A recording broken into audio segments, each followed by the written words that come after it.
just a brief word about Arsenal, Liam, before we move on to the Champions League draw and some of the intriguing ties, Real Madrid, PSG being one of them. You have new people in the camp, Liam, a new chief scout, I understand, and maybe a director of football or something like that.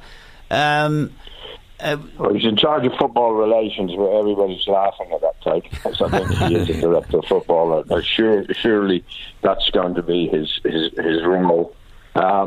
Look, Arsenal went into this season, Eamon, and I didn't have any great hopes because you've got two of the, I won't say the best players, but certainly Sanchez, probably best player. Ozil, talented player, and on his day can be brilliant.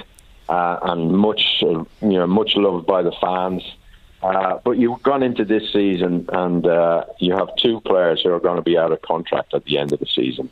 Those two players in particular. Yeah. And it's that you don't go into a season thinking you can compete when all that's constantly hanging over you. Yeah. And look, I watched the game against West Ham last night, and in my opinion, they're not putting it in, neither of them. They're probably looking for the January window to see what happens if a move does come about.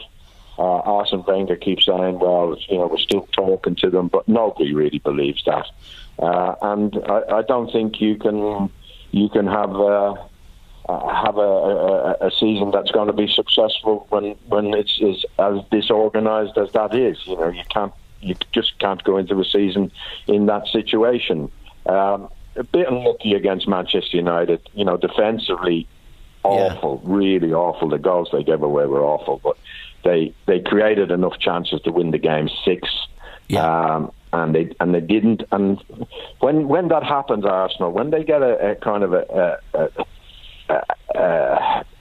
defeat that's as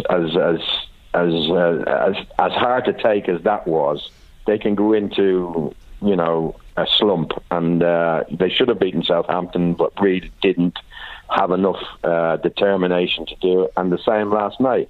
And consequently, we've taken 2 points out of 9, and I think we're 7th in the league. And it really doesn't surprise me.